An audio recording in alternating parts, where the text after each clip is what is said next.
ज्यादातर परिवार के बच्चों के पास पढ़ने का सुविधा नहीं है। दूसरा रास्ता हमने आपको बताया जमीन का। खेती करके आपका जीवन क्यों नहीं सुधरा? वो इसलिए कि बिहार में जो 100 लोग रहते हैं, आप अपने गांव में भी देख लीजिएगा, 100 में 60 आदमी के पास तो जमीन है ही नहीं, तो खेती बेचारा करेगा कैसे? और जो 40 आदमी के पास जमीन है, उसमें 35 आदमी ऐसा है जो 2 बीघा से कम का खेती करता है। तो जो बिहार में आप और हम खेती करते हैं, ये कमाने वाला खेती नहीं है, ये खाने वाला खेती है। आपके खेती में उतना ही उपज रहा है कि आपके बाल बच्चे का पेट भर जाए, उससे कमाने का उपाय नहीं है। अगर घर में बेटी का शादी लग जाए, आपके घर में कोई बीमार पड़ जाए, तो 1-2 कट्ठा जमीन बेचे बगैर उपाय नहीं है। तो आपके बच्चों के पास पढ़ने का सुविधा है नहीं, खेती से कमाई का रास्ता है नहीं, तो एक रास्ता और बचा। अगर आपके पास पैसा होता, 50,000 1 लाख रुपया कोई आपको कर्जा भी दे देता, तो आप कुछ नहीं करते तो 4 गो गाय भैंस पाल लेते, कोई कपड़ा का दुकान खोल लेता, कोई किराना, फार्चून, सीमेंट, छड़ का, खाद का काम कर लेता। वो आप क्यों नहीं कर पा रहे? वो इसलिए कि बिहार में जो 100 आदमी रहता है, 100 में 80 आदमी ऐसा है जो दिन में 100 रुपया भी नहीं कमाता है। सरकार चाहे जितना दावा कर ले, 100 में 80 आदमी दिन में 100 रुपया भी नहीं कमाता है। तो अगर आप इस महंगाई के जमाना में 100 रुपया भी नहीं कमाते हैं, तो खाइएगा क्या, बचाइएगा क्या? रोजी रोजगार के लिए पैसा पूंजी कहां से पाइएगा? यही कारण है कि बिहार से गरीबी खत्म नहीं हो रही है। चाहे जिसको वोट देना है दे दीजिए, सरकार चाहे सड़क बना दे कि घर घर बिजली ला दे, सरकार आपको 5 किलो अनाज दे दे कि घर घर सिलेंडर ला दे, आपकी गरीबी खत्म नहीं हो सकती है।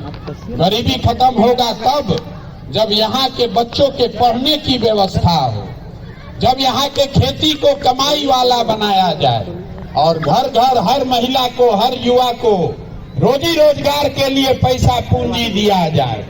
अब आप पूछिएगा कि इतना बड़ा बड़ा बतिया रहे हैं, ये बताइए कि तीनों चीज होगा कैसे?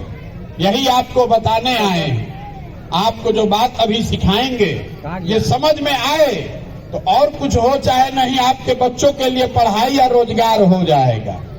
हम आपको ये बात बताएं, वो मंत्र सिखाएं, उससे पहले सबसे एक सवाल पूछेंगे। हर आदमी को जवाब देना है हाथ उठाकर, हाँ चाहे ना बोलना है। सब आदमी यहाँ जितने आप आए हैं, जरा सोच के बताइए, सबको बोलना है। आपके गांव पंचायत में और कुछ हो चाहे नहीं, सभी के बच्चों के पढ़ने की व्यवस्था होनी चाहिए कि नहीं होनी चाहिए? सबको उठाना है, जोर से बोलिए, होना चाहिए कि नहीं होना चाहिए? हाथ नीचे कर लीजिए। आपने कहा है, हम नहीं बोले। आपने अभी कहा कि ना भैया कुछ हो चाहे नहीं, पढ़ने का तो व्यवस्था होना चाहिए। आप में से बहुत सारे लोग हैं जो खुद पढ़े लिखे नहीं है, कोई अनपढ़ है, कोई पढ़ा लिखा है, कोई अगड़ा है, कोई पिछड़ा है, कोई महिला, कोई पुरुष, कोई हिंदू, कोई मुसलमान, कोई गरीब, कोई अमीर, लेकिन सबको पता है किसी नेता का जरूरत नहीं है। आपको ये पता है कि अगर बच्चों के पढ़ाई का व्यवस्था हो जाए तो उससे उसका जीवन सुधरेगा। तो अब जरा सब लोग अपने अपने बच्चों का चेहरा याद कर लीजिए, हर आदमी अपने बच्चे का चेहरा याद कर लीजिए और ईमानदारी से अपने बच्चों के नाम पर ईमानदारी से बताइए कि आप में से किसने जीवन में एक बार भी बच्चों के पढ़ाई के लिए वोट दिया है। देखिए पूरा गांव शांत, सारा हेकड़ी हवा, सारा अकिल गुम। ये 4000 गांव में हम गए हैं, हर जगह ये सवाल पूछा है और यही आपके दुर्दशा का कारण है। आप में से सबको मालूम है कि अगर यहाँ बच्चों के पढ़ने का व्यवस्था हो जाए तो उससे आपके बच्चों का जीवन सुधरेगा। लेकिन आप पढ़ाई के लिए वोट नहीं देते। आपको मालूम है कि यहाँ फैक्ट्री अगर लग जाए तो बच्चों को रोजगार मिलेगा, लेकिन आप फैक्ट्री के लिए, रोजगार के लिए वोट नहीं देते। तो जिस चीज के लिए आपने वोट दिया नहीं है वो चीज आपको मिलेगा कैसे? अब आप में से कुछ आदमी खड़ा होकर ही कह सकता है कि इसका क्या गारंटी है कि पढ़ाई के लिए वोट देंगे तो पढ़ाई होगा।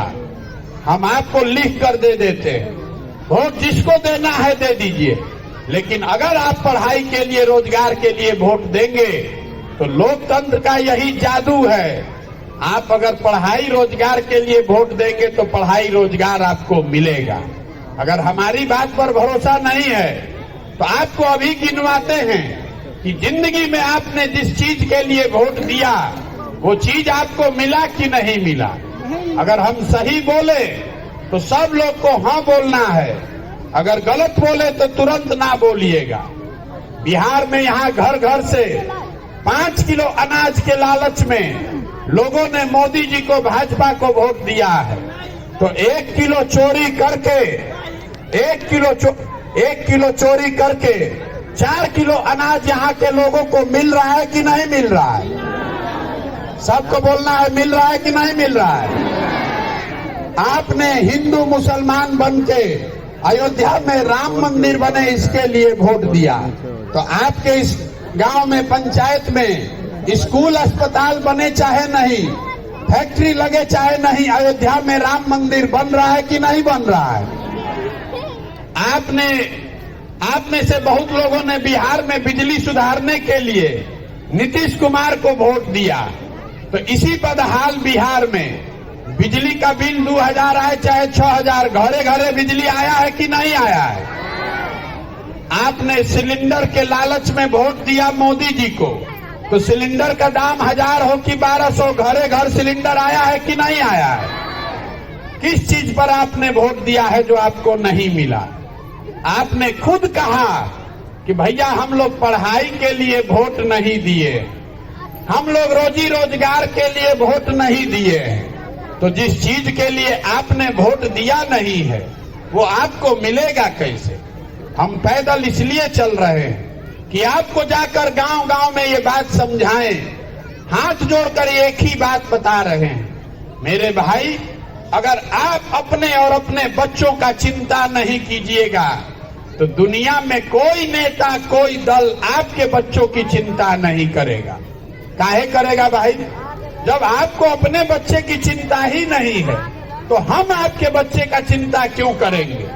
हम अभी आपके गांव में आए हैं, आपके प्रखंड में आज सुबह से चल रहे हैं। इतना गरीबी, जहां पर भी गए हैं, अगर 100 को बच्चा मिला, आधे से ज्यादा बच्चों के शरीर पर कपड़ा नहीं है। आपके जितने छोटे छोटे बच्चे यहाँ आए हैं, नजर घुमा के देख लीजिए, ज्यादातर बच्चों के पैर में हवाई चप्पल नहीं है। लेकिन आपको, बिहार के लोगों को अपने बच्चों की चिंता नहीं है। आपको अपने गांव में बैठे बैठे भारत पाकिस्तान पुलवामा समझ में आ रहा है। लालू जी का लड़का मुख्यमंत्री कैसे बने इसका समीकरण गुना भाग समझ में आ रहा है।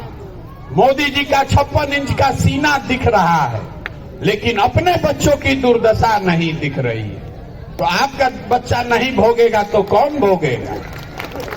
यहाँ 5 बरस आदमी बैठ के बदकुचन करता है, बकैती करता है।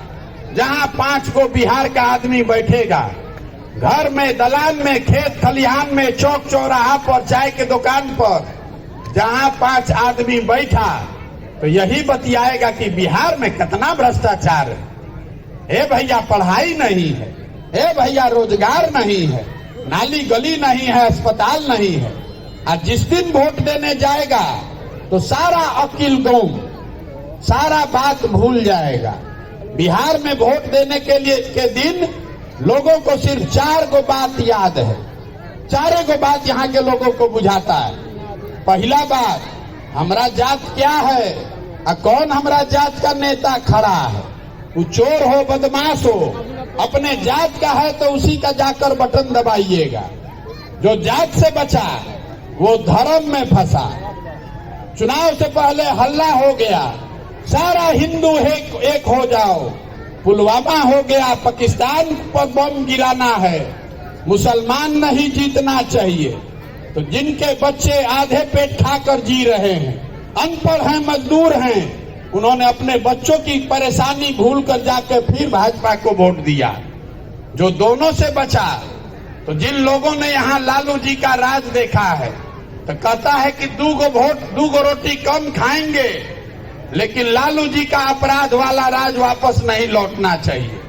तो चुनाव के 1 दिन पहले तक जिस भाजपा के विधायक को गाली देता है, उसी को लालू जी के डर से जाके अगले दिन वोट देते हैं। और चौथा, यहाँ हम लोग के मुसलमान भाई लोग हैं, ये लोग कह रहा है कि जिए चाहे मर जाएं। मुसलमानों की हालत यहाँ बिहार में दलितों के बाद सबसे ज्यादा खराब है, लेकिन मुसलमान लोग कह रहा है कि जिए चाहे मर जाए, भाजपा को तो वोट दे नहीं सकते, भाजपा तो मुसलमान विरोधी पार्टी है। तो भैया बिहार में बचा कौन? बिहार में तो 2 ही दल है, एक मोदी जी का भाजपा, एगो लालू जी का ललटेन। नीतीश कुमार का तो पता ही नहीं है कि कितना देर ललटेन पकड़ के लटकेंगे और कब बेचारे उछल के कमल के फूल पर बैठ जाएंगे। तो जितना यहाँ मुसलमान लोग हैं, ये लोग कह रहा है कि जिए चाहे मर जाए, भाजपा को दे नहीं सकते हैं, तो ललटेन दिख रहा है, इसी को वोट देंगे। आप ईमानदारी से बताइए, इसी 4 चीज पर न वोट दिए हैं। काहे के लिए गाना गाते हैं? जिस गांव में भी हम जाते हैं, कहता है सड़क नहीं। अरे भाई, सड़क नहीं है तो सड़क का मंत्री कौन है? तेजस्वी यादव। आप कह रहे हैं कि अस्पताल नहीं है, तो अस्पताल का मंत्री कौन है? तेजस्वी यादव। आप कह रहे हैं कि नाली गली हालत खराब है, तो नाली गली का मंत्री कौन है? तेजस्वी यादव। आप कह रहे हैं कि बच्चों के लिए पढ़ाई नहीं है, तो शिक्षा मंत्री कौन है? वो भी ललटेन के ही चंद्रशेखर यादव। आज 5 वर्ष बैठ के ये गाना गाइएगा, फिर जाकर उसी ललटेन को वोट दीजिएगा, तो आपके बच्चे का दुर्दशा नहीं होगा तो किसका दुर्दशा होगा? यही हाल भाजपा के वोटरों का है। यहाँ मोदी जी का बहुत लोग बैठा होगा फैन, मोदी जी का वोटर। आप जरा सोचिए, कहता है कि हम अपने सांसद को वोट नहीं दिए हैं, मोदी जी को दिए हैं। यहाँ जब से हम घूम रहे हैं, लोग गाली दे रहा है कि हमारी सांसद 5 वर्ष में 1 बार आती हैं। तो पूछे हैं काहे वोट दिए हो? ना भैया, हम तो उनको कहाँ दिए, हम तो मोदी जी को दिए।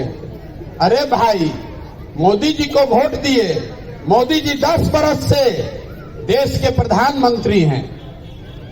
मोदी जी 10 वर्ष से देश के प्रधानमंत्री हैं। जितना मोदी जी का वोटर है, सबको चुनौती देकर जा रहे हैं।